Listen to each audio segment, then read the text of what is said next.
ಲಕ್ಷ್ಮಿ, ದುರ್ಗೆ, ಸರಸ್ವತಿ ಮೂರೂ ಸದಾ ನೆಲೆಸಿರಬೇಕು ಅಂದರೆ ಇದು ಒಂದನ್ನು ಪ್ರತಿನಿತ್ಯ ಮಾಡಿಕೊಂಡರೆ ಈ ಮೂರೂ ದೇವತೆಗಳು ನಿಮ್ಮ ಮನೆಯಲ್ಲಿ ಕಾಲು ಮುರುಕೊಂಡು ನಿಂತಿರ್ತಾರೆ ಅನ್ನತಕ್ಕಂಥ ಮಾತಿದೆ. ಅದೇನು ಅಂತ ಗೊತ್ತಾ?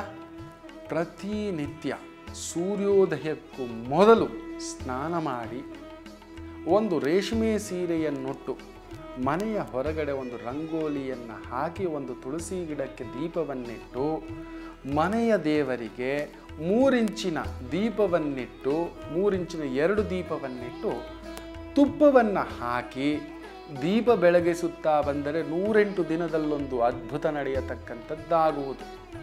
ಇಲ್ಲ, ದಾರಿದ್ರ್ಯ ದೋಷ, ಅನಾರೋಗ್ಯ ದೋಷ, ಕುಟುಂಬ ದೋಷ, ಸಂಪಾದನೆ ದೋಷ ಯಾವುದೂ ನಿಮ್ಮನ್ನು ತಾಕುವುದಿಲ್ಲ.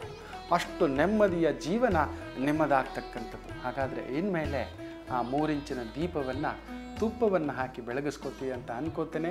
ಆ ತುಪ್ಪದ ಥರ ನಿಮ್ಮ ಜೀವ ಕೂಡ ಬೆಳಗಿಸ್ಕೊಳ್ಳಲಿ ಅಂತ ಕೇಳ್ಕೊತೇನೆ. ಒಳ್ಳೆಯದಾಗಲಿ.